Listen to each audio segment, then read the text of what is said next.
اللهم صل على سيدنا محمد يا رب صل وسلم دائما ابدا على حبيبك.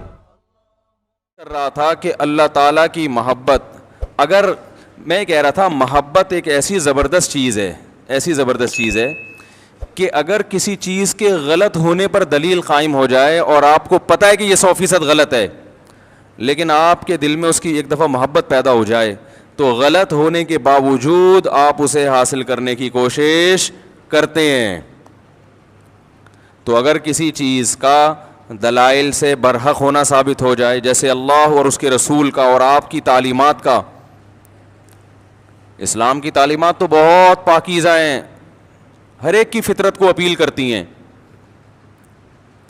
تو اگر کسی کا، یہ ایک بات یاد رکھو، اسلام کو شخصیتوں پہ نہ پرکھا کریں، سمجھ رہے ہیں نا، اسلام کو تھوڑا سیاست سے الگ رکھیں.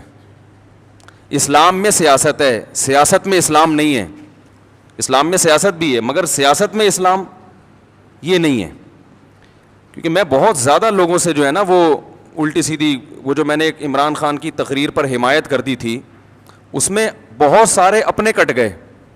میں نے تقریر کی حمایت کی، اس میں بھی شروع میں اور آخر میں بڑی تمہید تھی کہ اس کو آپ کوئی سیاسی رخ نہ دیں، یہ کوئی JUI کی مخالفت نہ سمجھیں یا مسلم لیگ کی مخالفت نہ سمجھیں. ایک ملک کے وزیر اعظم نے اسپیچ کی ہے، میرے پاس اب خطوط آ رہے ہیں لوگوں کے، فون تو میں اٹھاتا بہت ہی کم ہوں، خطوط آ رہے ہیں کہ آپ ہمارے دل سے اتر گئے، مفتی صاحب میں آپ کا بہت بڑا فین تھا اور میں اب آپ میرے دل سے اتر گئے ہیں، مجھے جواب دیں کہ ایک یہودی کو آپ کیسے وہ کر رہے ہیں اور ایک فلانے کو آپ کیسے وہ کر رہے ہیں.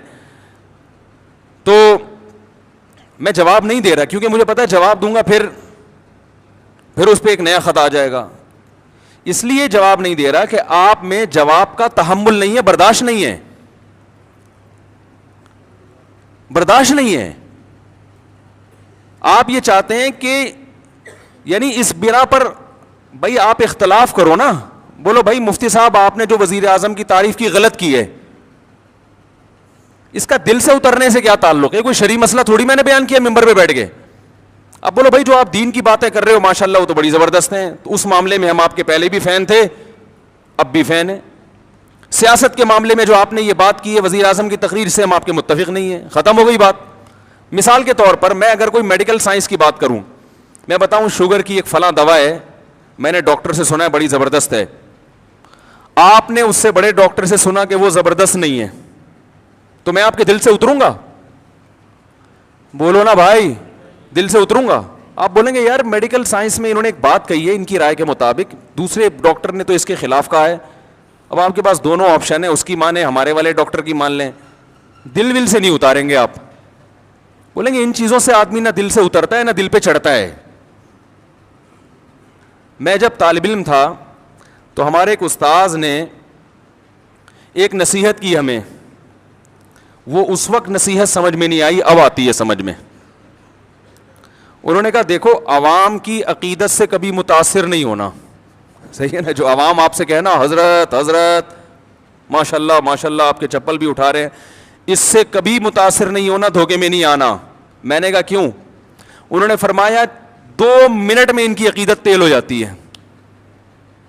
سمجھ رہے ہیں نا، ذرا سی کوئی بات دائیں بائیں ہوئی جو ان کے مزاج کے خلاف ہوئی، وہ ساری عقیدت ختم، گالیاں دینے پہ آ جائیں گے، حوصلہ نہیں ہے.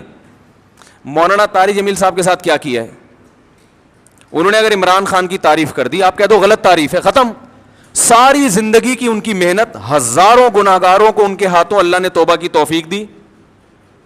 کیا اللہ نے، اب تو وہ عمر زیادہ ہو گئی، اس طرح سے وہ بول نہیں سکتے، عمر زیادہ ہو گئی ہے اور بیماریاں نے گھیرا ہوا ہے ان کو، تو ان کی آپ تقریریں سنیں جوانی کی، کیا دلوں، سخت دلوں کو انہوں نے، سخت دلوں کو نرم کیا ہے، کیسے بڑے بڑے گناہگاروں کو ان کی وجہ سے توبہ کی توفیق ملی ہے.